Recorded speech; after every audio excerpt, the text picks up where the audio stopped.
I want to talk about palliative care, what it is and what it isn't, and how you can kind of plug into all those services. And we welcome the Fit Brain Club, Grace Carpenter and Dan Daly, to the program. Nice to be here. Welcome back, as always. Good to see you, Michael. So you have an event coming up next Monday on palliative care. And tell us a little about the event, who is going to be there, and what we're going to be talking about. We have the Saddleback Memorial Care. It's the palliative and hospice team. Mm-hmm.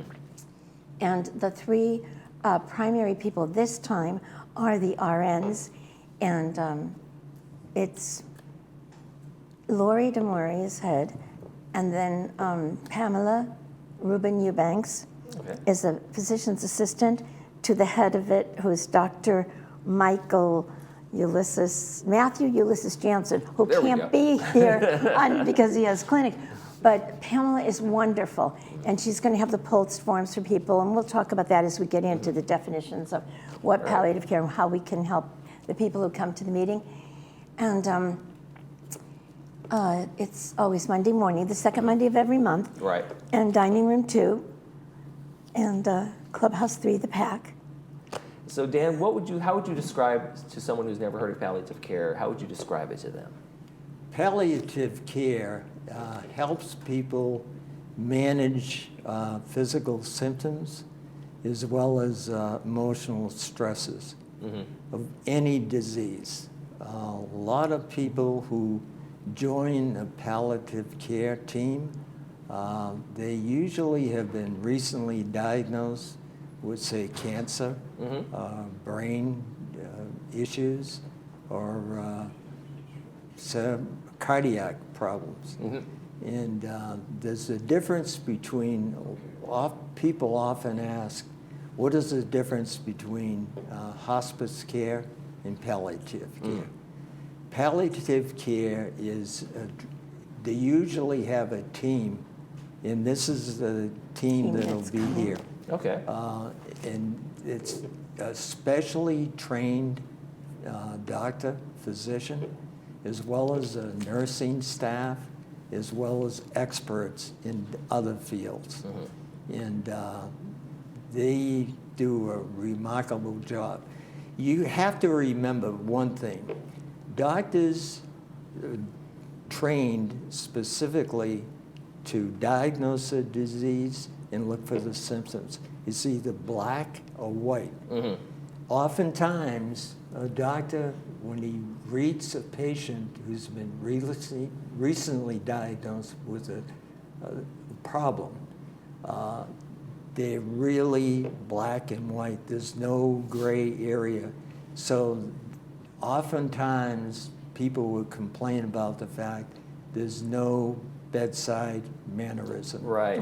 They just attack the problem and move on to the next one for the next patient. Unfortunately, that's not part of the pre-med curriculum, So anyway, I think the people, the attendees will really benefit from listening to this team.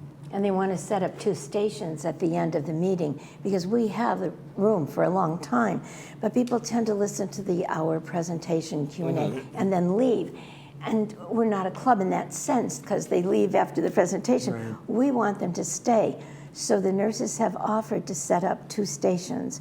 One will be about the pulsed form that everybody needs to sign if they want to get end-of-life care. And palliative care is now given at home as well as in the hospital. Right. So they will do 2 stations to handle, because the last time we had them speak on April 30th, 162 people came. We was like, oh my gosh, we didn't know. Right. So now we don't know how many people will come. So I said, I'm going to set up 2 stations outside of Dining Room 2, which is across from the ladies' room, inside the front door of the PAC of Clubhouse 3. And then inside the room is where the presentation will take place. But afterwards, people don't have to rush home and think, I didn't get a chance to get my questions or my situation addressed. Right. People tend to have a unique situation. They don't know it's a preventive. Right. And Yeah, and in terms of palliative, when we talk about hospice, we talk about Yeah. hospice is the end of life End of care. life, right. But palliative is like maybe they're going through Yes. cancer treatment. They have chronic back Yes. pain. They Right. have just issues that they need Yes. some help and support with in terms of Yes. things like One that. of the benefits of palliative care is the quality of life is improved drastically between the patient and the families. Because the families often live through these diseases like the patient does. And it's tough. Emotionally, it's really tough. So that care kind of includes the holistic approach in terms of the doctors, the medical teams, Right. nurses, the families. Especially the sometimes it's families. financial planners are helping, and they're all part of these Exactly. things that are all kind of coming in That's and where making sure the people are. experts fall into Right. the equation. Yeah. And how important is it for someone to that needs that help to kind of get that help and come to this event? I would say extremely important because of the fact that you don't want to wait until something drastically happens to you. Right. It's like everything else. Sometimes you got to people plan don't want. for it. Sometimes people, I don't want people in my house. I don't want. I can do this on my own. And there's a stubbornness factor maybe that keeps people from asking for help. Yes. You know. Well, that's true.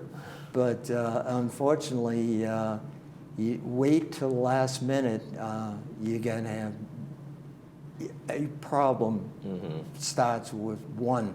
Right. And it ends with a dozen. And it can have a domino effect in terms of Right. like, things that go downhill fast, and if they're not reached out and they're not getting that connection. So let's go over the event one more time. It's going to be Monday, August 12th. Tell us all about it once more before we go. Okay. We start with a sign-in, trying to eliminate the long line that Right. can occur. So we have Mark Hochberg playing music. Any song that they request will be played. It relaxes people. We get wonderful refreshments donated from Starbucks coffee, and adapt to it. They provide the Danish fruit treats, and people can enjoy that and have camaraderie with each other before. The presentation starts exactly at 10 a.m. There we go. And it goes until 10:45 or 11, probably 11 with the three wonderful members of the panel we'll be having. And then we'll break out into the two stations. Right, the So group kind of instead things. of running home, they can get a second cup of coffee and, yeah. The All right. number one benefit for all the attendees who go to the Fit Brain Club, they're getting socialization, which is extremely Right. important. Get that community, find out they're not alone out there. It's so important. Exactly. From the Fit Brain Club, I want to thank you both, Grace and Dan, for joining us. Find out Thank more you. on the Fit Brain Club's website about all the events that are happening. Yes, coming up, our including this website, one. Go to that please. website, folks. Thank you, We're going to be Michael. right back with a ticket giveaway, and stay with us. You're watching This Day.